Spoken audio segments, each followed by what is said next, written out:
আজকে যেমন লাউয়ের তরকারি মজা হয়েছে, তেমনি মাছ ভুনা মজা, তেমনি হচ্ছে সবজির যে একটা ভাজি করেছে সেটা এত পরিমাণ মজা হয়েছে। অ্যান্ড তার সাথে আমি একটি স্লাইস লেবু নিয়েছিলাম, লেবুর ফ্লেভারটা এত সুন্দর আসছে, মানে খেতে অসম্ভব মজা লেগেছে। তো ফার্স্টেই হচ্ছে আমি ভাজি দিয়ে ভালো করে, আমার এই যে ছোটোবেলা থেকেই স্বভাব, মানে অনেক ভিডিওতে আমি আপনাদের সাথে শেয়ার করেছি যে ভালো করে আগে মাখাবো, তারপর হচ্ছে আমি সবজি দিয়ে হোক, তারপর হচ্ছে মাছ দিয়ে হোক, ঝোল দিয়ে হোক, যাই দিয়ে হোক, ভালো করে আগে মাখিয়ে তারপর হচ্ছে খাবো। অ্যান্ড লেবুর রসটা দেওয়াতে আরও এত বেশি মজা লাগছে, মানে লেবুর রসটা আজকে খুবই ভালো লাগছিল, মানে ফ্লেভারটা আসলে খুবই ভালো, এটার জন্য আসলে খেয়েও আমি মজা পেয়েছি। তো এভাবে করে ভাজি দিয়ে আমি ভালো করে খেয়ে নিয়েছিলাম, অ্যান্ড অনেক মজা লেগেছে সিরিয়াসলি। অ্যান্ড এই যে আমার আম্মু ভাজি করেছে, এটার মধ্যে কিন্তু কোনো ধরনের কোনো মশলা ইউজ করেনি, জাস্ট পেঁয়াজ দিয়ে কাঁচামরিচ দিয়ে তারপর হচ্ছে ভাজা ভাজা করে সুন্দর একটি ভেজিটেবল ভাজি করে নিয়েছে। আমার কিন্তু অলমোস্ট ডান ভাজি দিয়ে। এখন হচ্ছে মাছ ভুনা দিয়ে খাবারের পালা। তো মাছ ভুনা দিয়ে খাবারের জন্য আমি মাছটাকে একটা সাইডে রেখে তারপর হচ্ছে আমি ঝোলটা দিয়ে ভালো করে মাখিয়ে নিয়েছিলাম। তার সাথে কিন্তু আমি লেবুর রসটাও দিয়ে নিয়েছিলাম। লেবুর রসটা কিন্তু অনেক ভালো লেগেছে মাছের ঝোল দিয়ে।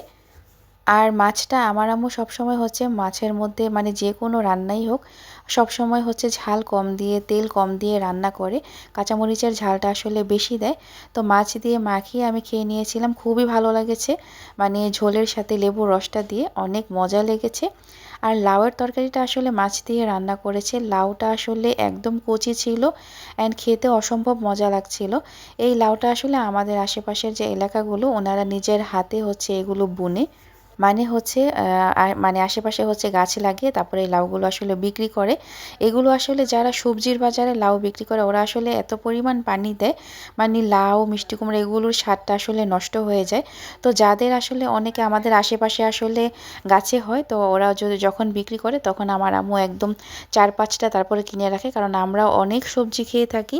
অ্যান্ড আজকে যদি আমরা ভাজি খাই, কালকে হচ্ছে লাউ তরকারি রান্না করবে, বা তারপরের দিন অন্য কিছু দিয়ে রান্না করবে। তো এইভাবে হচ্ছে আমরা খেয়ে থাকি, একদিন মাছ দিয়ে, একদিন হচ্ছে মুরগির মাংস দিয়ে, মুরগির যে ছাল পাখনা থাকে সেগুলো দিয়ে খেয়ে থাকি।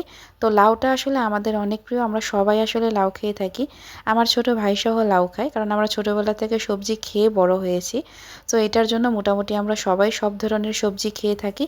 অ্যান্ড লাউয়ের তরকারিটা অনেক মজা হয়েছে, যেহেতু কচি লাউ ছিল তাই বেশি মজা লেগেছে আসলে লাউটা। লাউ দিয়ে আসলে দেখবেন মুড়ি দিয়েও মজা লাগে, তারপর দেখবেন রুটি দিয়েও কিন্তু অনেক ভালো লাগে। তো আমরা আসলে সবভাবে খেয়ে থাকি, মুড়ি দিয়েও খেয়ে থাকি, ভাত দিয়ে খেয়ে থাকি, অ্যান্ড হচ্ছে রুটি দিয়েও খেয়ে থাকি। অ্যান্ড লাউয়ের সাথে যখন আমি লেবুর পুরোপুরি রসটা নিয়ে নিয়েছিলাম, খুবই মজা লেগেছে। অ্যান্ড একটু একটু করে মাছ দিয়ে তারপর হচ্ছে আমি লাউয়ের তরকারিটা দিয়ে ভাত দিয়ে খেয়ে নিয়েছিলাম। আসলে সব কিছু মিলে আলহামদুলিল্লাহ আজকে অনেক ভালো লেগেছে ডিনারটা, খুবই মজা লেগেছে। অলওয়েজ আলহামদুলিল্লাহ, আল্লাহর কাছে সবসময় শুকরিয়া আদায় করা দরকার। আল্লাহ যেমন রেখেছে অনেক ভালো লেগেছে। তো সবাই আমার ভিডিওটি শেয়ার করবেন। টাটা।